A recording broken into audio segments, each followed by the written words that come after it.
Red Hill, which is an Australian Western-inflected horror from Patrick Hughes. Story is rookie cop.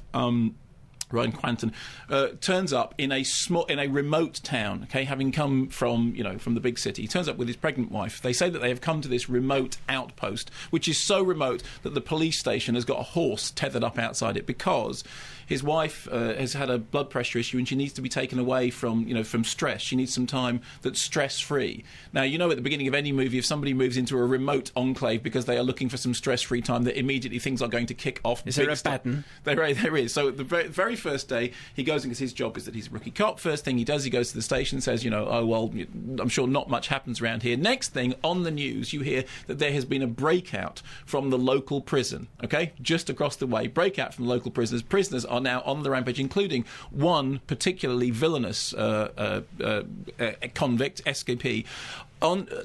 Just the very mention of his name sends everyone into paroxysms of man the barricades, batten down the hatches. He's a coming for revenge. He who must but not be named. And he's coming for revenge, and things are going to get very, very bad. He's played by Tommy Lewis, who, of course, was in Charlotte Jimmy Blacksmith. Now, the interesting thing about the movie is that the beginning of it's got a very strong opening. It's got a very atmospheric setting. Obviously, it owes a certain drift to, Wolf Creek, which is, for obvious reasons.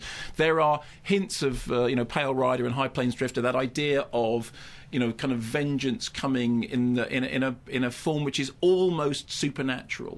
That something, a bad thing, a town has a secret, and something bad is coming to deal with that secret.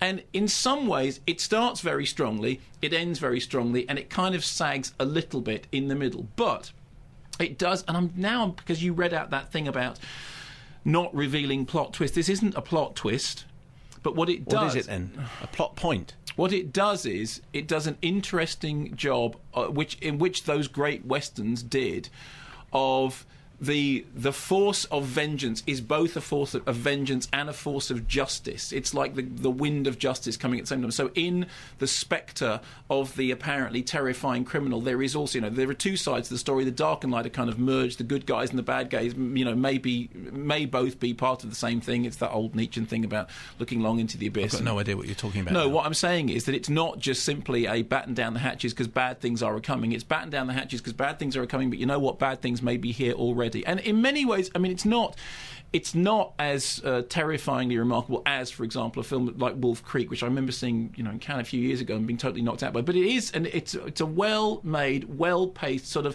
as I said, Western-inflected horror thriller, rated 15. Certain scenes in it are kind of quite grueling. It's quite tense in the places that it needs to be, with a very good central performance. I think what Tommy Lewis does is managed to, because it's a silent performance by him. It's one of the, as I said, it's one of those kind of man with no name, Clint Eastwood-like performances. Interesting, nice vistas, and a good Friday night movie.